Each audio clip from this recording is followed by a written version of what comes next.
L World at Middle World 1 YouTube channel. Swallowed Star 2, Origin Continent. Volume 7, Nine Rivers Holy Realm. Chapter 303, Famous Across Yulan City. 31th of Volume 7. Under the watchful gazes of the spectators atop Yulan City's walls and the guards stationed at the East City Gate, the black-haired man, Luo Feng, took just a few steps before passing through the gate, where Di Qing had been waiting for him. Brother Luo Feng, you won. You utterly dominated him. Di Qing was even more thrilled than Luo Feng himself. Before so many cultivators, you completely overwhelmed Elder Tianhe. News of this battle will spread across Yulan City within a day. Luo Feng smiled. If this battle had taken place in a remote wilderness, intelligence organizations might have needed to verify its authenticity. But this time, it unfolded right at the East City Gate, witnessed by tens of thousands of practitioners. There was no doubt Luo Feng had firmly trampled on Elder Tianhe's prestige within Yulan City. Luo Feng mused to himself this outcome was part of his plan. Even at the elder level, if one still had to struggle to gather resources, it would be far too pitiful. Moreover, the risks within the elder level hunting zones are unpredictable. Without a further breakthrough in strength, Luo Feng had no intention of continuing such hunts. Let's go. We need to handle the spoils of battle. Piloting the Taishu Dark Eye ship, Luo Feng and Di Qing swiftly departed through the East City Gate, heading straight toward Hunyuan Hall in the inner city. Tens of thousands of onlookers watched as the ship took flight. Amazing. That massive, fur-covered claw, it must be an incredibly powerful secret treasure. With its aid, he completely overpowered Elder Tianhe. In terms of cultivation foundation, he might not yet rival the Elder, but with that treasure, he is unstoppable. It is said that Elder Tianhe's eternal Netherhawk divine body can be exchanged for a high-level Hunyuan life bloodline, an item far more valuable than most secret treasures. Without the eternal Netherhawk divine body form, Elder Tianhe wouldn't even be qualified to compete. God Emperor Luo Feng used the secret treasure claw. He fought barehanded the entire time, only bringing out the claw in the final moments. But Elder Tianhe wasn't at his full strength. His clone in the Dark Holy Realm is his true trump card. Practitioners fiercely debated the battle. In Yulan City, elder-level figures were highly respected. For many weaker practitioners, these high-ranking experts were symbols of admiration, and their battles became subjects of extensive study. Meanwhile, within a cave deep in the inner city. This was the dwelling of Yong, master of God Emperor Kumo. Did Elder Tianhe actually lose to God Emperor Luo Feng? Yong, unable to make it to the East City Gate in time, had no choice but to purchase detailed battle records from intelligence networks. With so many spectators present, the information was being sold at a low price. This enormous claw defeated Elder Tianhe in a single strike. After reviewing the entire battle, Yong felt an inexplicable unease. If I had confronted Luo Feng back then, I probably would have been ripped apart in an instant. Unlike Elder Tianhe, he had no clones, and his accumulated foundation was not as deep. Elder Tianhe barely managed to escape from Luo Feng, but Yong knew he wouldn't have been so lucky. The path of cultivation was fraught with peril. One careless step can lead to total defeat. After arriving at the Nine Rivers Holy Realm, Yong remained extremely cautious. He preferred to take things slow, advancing steadily rather than taking reckless risks. However, Kumo joined the Guifeng forces, engaging in long-term plundering.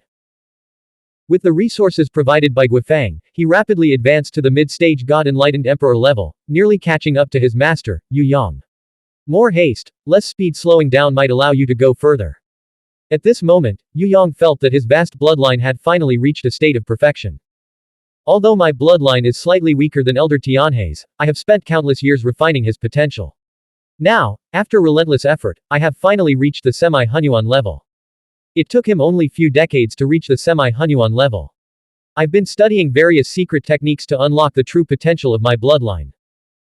After reviewing the battle information between Luo Feng and Elder Tianhe, Yong suddenly had a bold idea to venture into the Dark Holy Realm. After reaching the semi-Hunyuan level, if one wants to break out of this cage, the Dark Holy Realm holds the greatest opportunities. Many prodigies like Luo Feng are trapped within their limits, unable to break through. But those with weaker talents like himself, if they didn't fight for every chance, they would lose even the slightest hope of advancing.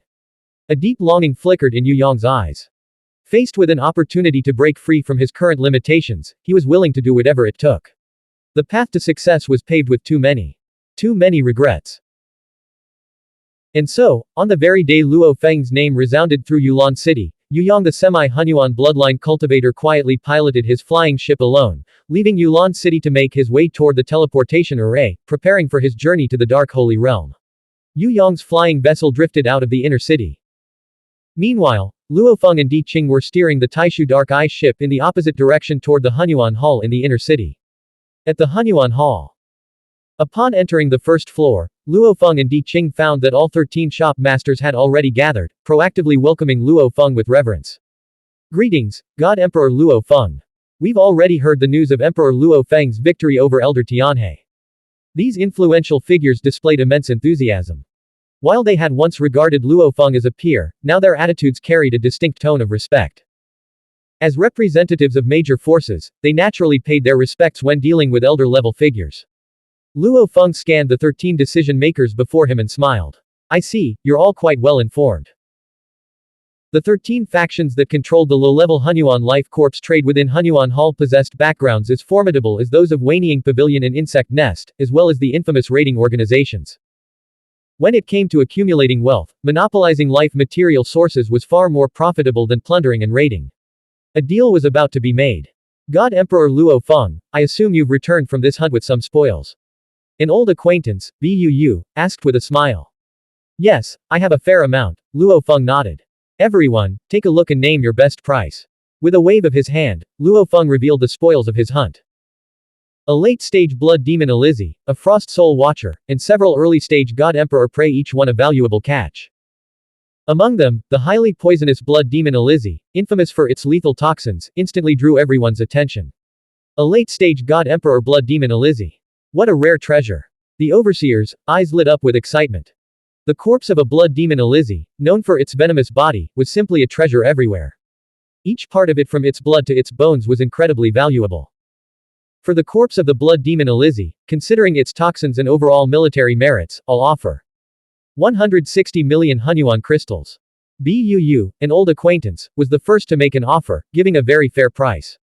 165 million Hunyuan crystals. Someone immediately bid higher. I'm willing to offer 180 million Hunyuan crystals. The sudden bid came from a rock giantess, shocking the other decision makers. At that price, she wouldn't just be making a small profit, she might even be taking a loss. The rock giantess smiled at Luo Feng and said, My family's, Elder Xingyi, sends his regards to Emperor Luo Feng. Hearing that name, Luo Feng immediately understood. This wasn't just a trade, it was also a gesture of goodwill. Elder Xingyi, one of the top 10 most formidable figures in Yulan City. A master of both life-healing and deadly poisons, his skills are so terrifying that he is considered on par with the Lord of the Guifang.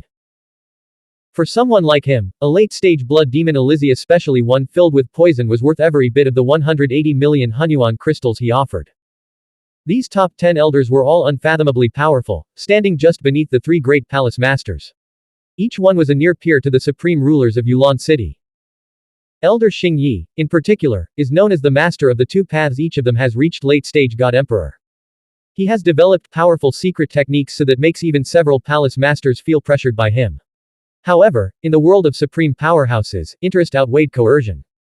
Even the 3 great palace masters couldn't simply force figures like Elder Xingyi or the Lord of Guifang to submit. Elder Xingyi is surprisingly courteous. Luo Feng mused. He smiled and responded, thank Elder Xingyi for his goodwill. With the 13 overseers enthusiastically competing for the spoils, the final transaction price far exceeded Luo Feng's expectations. A staggering 395 million Hunyuan crystals. After completing the deal, Luo Feng and Di Qing left the Hunyuan Hall together. Di Qing was still in disbelief. How is this possible? They were willing to buy at a loss. The prices of low-level Hunyuan lifeforms were usually very transparent, with only slight variations. Yet this time, the final price was tens of millions higher than expected. Not only are they not making a profit, but they might even be losing money. This is the only time. Luo Feng stated firmly. It's the elders behind them who are showing goodwill toward me. That's why they're willing to forego making a profit. In the future, hunting would return to a normal transactional process. Luo Feng then tossed a bag of Hunyuan crystals to Di Qing. This is your share. Di Qing took the bag and glanced inside 39.5 million Hunyuan crystals. He couldn't help but feel a wave of emotion. Even though it was just a cut of the earnings, teaming up with someone as terrifyingly strong as Luo Feng meant that the profits were astronomically high. As a mid-stage god emperor and a Dao comprehender, Di Qing normally had to join forces with several others of the same level just to have a shot at taking down a mid-stage low-level Hunyuan lifeform. And even then, hunting was full of risks. A single mistake, a lost clone, and everything carried on the battlefield could be gone forever. Accumulating 39.5 million Hunyuan crystals was no easy feat. This will also be the last time we team up. Di Qing said with a smile, gripping the bag of crystals tightly. I've made a huge profit this time. I won't have to worry about resources for quite a while. Previously, he had exhausted all his savings to break through to the mid-stage god emperor, but now, he had regained much of his lost wealth. I won't be hunting for a while either, Luo Feng said with a smile. Next time, I'll take you along so you can see for yourself. Di Qing immediately shook his head and refused. Not unless my strength fundamentally improves. Otherwise, I'll just be a burden. Luo Feng chuckled at Di Qing's honesty. Haha. Fair enough. Then, he turned away. I'll go check out some other shops first. Alright. Di Qing nodded. Before Luo Feng could leave, Di Qing suddenly asked, by the way, do you want to change your cave dwelling? With your strength, brother Luo Feng, living in my place feels a bit inappropriate. Back when Di Qing first reached the God Emperor realm, he had shared a rental cave dwelling with others. Now that Luo Feng had reached his current level, it was clear he had outgrown the place. Luo Feng nodded. Yes, I plan to find a new cave dwelling. The energy supply in Di Qing's cave was no longer sufficient for Luo Feng's cultivation. He was already absorbing more energy than the environment could provide, and as he continued to grow stronger, his needs would only increase. Eventually, the time had come for them to part ways. When I move, I'll leave a section of my cave for you, Emperor Ming, and Emperor Fu, Luo Feng said. Do you want to live together? Di Qing grinned. Of course. Who would refuse to live with an elder? Luo Feng nodded, then turned and flew off into the distance. Di Qing stood there, watching Luo Feng's figure disappear. That's just how it is on the path of cultivation, he thought to himself. Sometimes, you come together. Sometimes, you part ways. Blank. End of chapter. Subscribe. MTL World at Mittel World 1 YouTube channel.